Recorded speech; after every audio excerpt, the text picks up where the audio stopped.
The 7th generation of consoles is home to many awful game ports. The Wii lacked power, and the PS3 was too complex to easily move the games over from the Xbox. So this meant games ran and looked worse on the PS3, at least early in the life cycle. Today we're going to be talking about one of those games, and that is Splinter Cell Double Agent. So Double Agent has two ports, one for the previous gen and the Wii, and one for the current gen and the PC. The previous gen had the Wii, OG Xbox, PS2, and the GameCube, and the current gen was the Xbox 360 and the PS3. Now, the previous gen was made by Ubisoft Montreal, which was the A-Team, and their game was more similar to Chaos Theory, and the current gen version was made by Ubisoft Shanghai and Ubisoft Milan. The game released on previous gen and 360 in October 2006, while the PC and the Wii version came out a month later.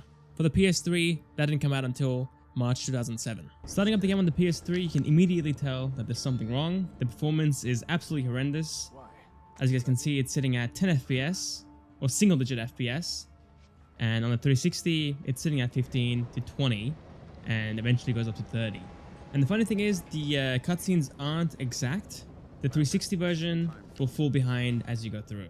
And that is not all. Each level is sectioned out with checkpoints, and every time you actually hit the checkpoint, the game will pause for 10 seconds while it saves and loads the next section. It's very slow and feels quite awful, and sadly it's present on the 360 version of the game as well. The good news is the game is backwards compatible on the Series X and Xbox One X, so that will speed up things somewhat. And in the background I've had the PS3 gameplay going, and as you guys can see, the FPS does not go above 20. That is the max that it can hit.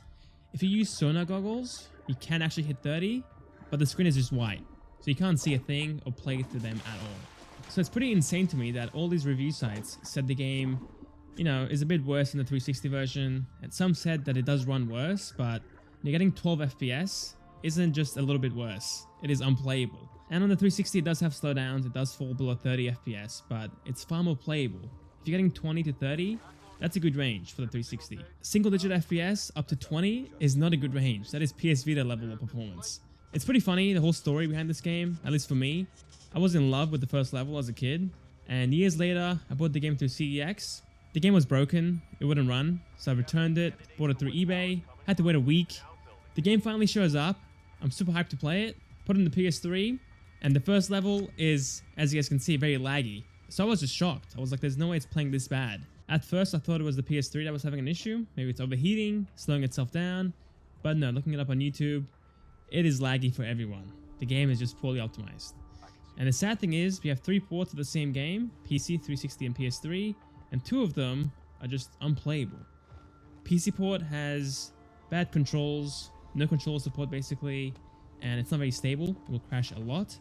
PS3 port has worse graphics and terrible performance. Now with some early PS3 games you can actually lower the resolution of the console to get more performance out of the game, but sadly for this game it does not affect anything. I'm still getting 10 FPS up to 20 while running the console at the lowest possible resolution. Load times is the next area of this test, and to no one's surprise the PS3 is way slower. So again, each level is sectioned out with 3 to 4 checkpoints, and each time you hit the checkpoint the game will pause, save and load in the next section. So right here the PS3 loads in first, or saves first, but then ends up finishing last. The same thing is true while doing a fresh boot of the game. The 360 will load in instantly, while the PS3 has to load in the main menu of the game, which is crazy. Now the load times can get annoying over time, but the major downgrade for the PS3 port are the graphics. That is the one thing every review pointed out. And the sad thing is we can see the differences immediately in the first level of the game when Sam Fisher jumps out of the plane. The water splash is worse, and the 3 lights in the distance just don't appear on the PS3 port.